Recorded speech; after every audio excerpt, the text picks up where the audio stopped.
सोनम के घर फूलमती नाम की एक नौकरानी काम करती थी। उसके नैन नक्श बहुत सुंदर थे, बस रंग से वो काली थी। एक दिन, सोनम दीदी, आप कितनी सुंदर है और इतनी गोरी भी। काश मैं आपके जैसी गोरी होती। अरे लेकिन देख ना कितनी मोटी हूँ मैं। मुझे तो पड़ोस की रानी अच्छी लगती है। देखने में गोरी, नैन नक्श अच्छे और दुबली भी कितनी सुंदर लगती है। फूलमती के मन में सोनम की बात घर कर जाती है। वो सोचती है कि उसे नहीं पता था कि सोनम को भी अपने से शिकायत होगी। अरे फूलमती, ये क्या किया? सब्जी में इतना तेल? वैसे भी मैं इतनी मोटी हूँ, ये खाना खाकर तो कभी जिंदगी में पतली नहीं हो पाऊंगी। अरे दीदी, मैं तो आपकी जैसी होती तो कोई शिकायत ही ना थी। गोरी गोरी। अरे गोरी ही तो हूँ, खुद को तो देख। तेरे नैन नक्श, तेरा पतला शरीर। फूलमती, कोई भी खुश नहीं है इस दुनिया में अपने रंग रूप को लेकर। किसी का कुछ न कुछ छूटा ही हुआ है। हाँ दीदी, लेकिन काली तो काली ही होती है ना। अरे शायद तू नहीं समझेगी। काश मैं भी रानी की तरह होती। अच्छा चल, आज रानी खाने पर आ रही है तो कुछ अच्छा बना लेना। तभी वहां रानी आ जाती है। रानी दुबली पतली गोरे रंग की महिला होती है। दोनों सहेलियां बैठकर गप्पे मार रही होती है कि वहां फूलमती खाना लेकर आती है। अरे रानी दीदी, आप कितनी सुंदर है। काश मैं आप ही की तरह होती तो कितना अच्छा होता। शुक्रिया फूलमती, लेकिन तुम्हारे नैन नक्श तो बड़े ही तीखे हैं।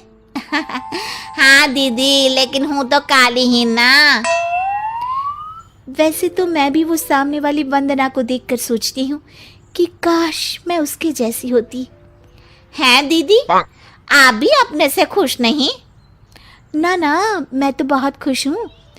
बस जरा लंबाई, काश मेरी लंबाई वंदना जैसी होती तो कमाल हो जाता। फूलमती उन लोगों को खाना देकर वहां से चली जाती है। वो सोचने लगती है, अरे ये क्या, मैं तो सोच रही थी कि सोनम दीदी सबसे सुंदर है, लेकिन लगता है सोनम दीदी कुछ नहीं। अब तो मुझे वंदना से मिलना पड़ेगा। देखो तो सही कि वो क्या चीज़ है। एक दिन मौका देखकर फूलमती वंदना के घर जाती है और उसके दरवाजे की बेल बजाती है। हाँ बोलो, क्या काम है? मैं ना एक काम वाली हूँ और घरों में काम करती हूँ। क्या आपको किसी नौकरानी की जरूरत है? हाँ हाँ, जरूरत तो है, लेकिन सिर्फ झाड़ू के लिए। वो क्या है कि पोछा मैं खुद लगाती हूँ, जिससे मेरी फिगर मेंटेन रहती है। दीदी, एक बात बोलूं, आप कितनी परफेक्ट हैं। मतलब आप में तो कोई कमी ही नहीं है। सुंदर शरीर, लंबी हाइट, गोरा रंग। काश ना दीदी मैं आपके जैसी होती। शुक्रिया, लेकिन मैं भी परफेक्ट नहीं हूँ। ओह, ये क्या दीदी, आप क्या बोल रही हैं? ऊपर वाले ने तो आप में कोई कमी रखी ही नहीं है। अरे तू उस दीपिका को जानती हो ना? कैसी बात कर रही हो दीदी? वो कहानी हर घर की हीरोइन ना? हाँ हाँ वही। उसकी त्वचा देखी है, कैसी दमकती चमकती, और कमर तो कितनी पतली है, हाय। पर दीदी, वो तो हीरोइन है, हीरोइन। वो तो पैदा ही ऐसी हुई होगी। हाँ वही तो, उसको तो भगवान ही ऐसा बनाया होगा, सुंदर, चमकता और दमकता। फूलमती सोचने लगती है, अरे ये क्या, आकांक्षाओं का कोई अंत ही नहीं है। कोई खुश नहीं है खुद से। हर किसी को किसी और जैसा दिखने की चाह है। अब तो किसी ना किसी तरह दीपिका से मिलने जाना होगा, लेकिन कैसे? फूलमती एक दिन दीपिका के घर जाती है, जहां उसका बॉडीगार्ड दरवाजा खोलता है। कौन हो तुम और यहाँ क्यों आई हो? मैं ना मैडम से मिलने आई हूँ, कोई बात करनी थी। अरे चलो चलो यहाँ से, ये कोई धर्मशाला नहीं है जो बात करने के लिए आ गई मैडम से। तभी वहां दीपिका आ जाती है। अरे भैया आने दो, फैन होगी मेरी। फूलमती दीपिका के पीछे पीछे उसके घर के अंदर चली जाती है। मैडम, आप तो इतनी सुंदर हो जैसे कि कोई गुड़िया। हाय हाय, त्वचा तो ऐसी जैसे कि मोम। मैडम, काश मैं आपकी जैसी होती। अरे मैं काफ़ी परेशान हूँ अपने रंग रूप को लेकर।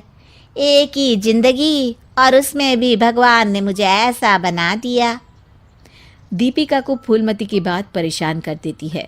वो उसे पास बिठाती है और फिर कहती है, देखो, मैं भले ही सुंदर हूँ, लेकिन उसे बरकरार रखने के लिए मुझे बहुत मेहनत करनी पड़ती है। मतलब मेहनत क्यों और कैसे? मैं खाने पीने में हर वो चीज़ नहीं खा सकती जो तुम खा सकती हो। मैं धूप, पानी, हवा, धूल से दूर रहती हूँ, नहीं तो दाने निकल आते हैं। ना जी ना मैडम, मैं तो सारा दिन घूमूं हूँ। बारिश में भीगना तो मुझे बहुत ही अच्छा लगे है। अरे महंगी महंगी क्रीम, पाउडर जिस दिन मैं लगाना छोड़ दूँ ना, तो देखो कैसी बुढ़िया सी शक्ल हो जाएगी मेरी। अरे मेरे ये सुंदर होठ, ये तो मैंने सर्जरी से करवाए हैं, जिसका मुझे बहुत ज़्यादा ख्याल रखना पड़ता है। दीपिका की बात सुनकर फूलमती वहाँ से निकल जाती है। वापस आती है सोनम के पास और काम करने लगती है। अरे फूलमती, क्या हुआ? आज बड़ी खुश लग रही है। हमेशा तो परेशान सी रहती थी, अब किसके जैसा लगने की चाह है? किसी की तरह नहीं दीदी, भगवान ने तो मुझे बहुत ही अच्छा बनाया है। मेरे जैसे नैन, नक्श और काया हर किसी को नहीं मिलती। मुझे ना तो कोई महंगी क्रीम लगानी पड़ती है और ना ही खाने पीने में कोई परहेज करना पड़ता है। मौसम कोई भी हो, मैं तो पूरे मजे लेती हूँ। ना धूल से प्रॉब्लम और ना ही डॉक्टर के चक्कर। तो दीदी, मैं तो अब खुशी रहूंगी ना। दोस्तों, हमें उम्मीद है कि आपको हमारी ये कहानी पसंद आई होगी। कृपया हमारे चैनल को सब्सक्राइब करें और सभी अपडेट्स के लिए बेल आइकन जरूर दबाएं। और हाँ, वीडियो लाइक और शेयर करना मत भूलिएगा। Bye bye.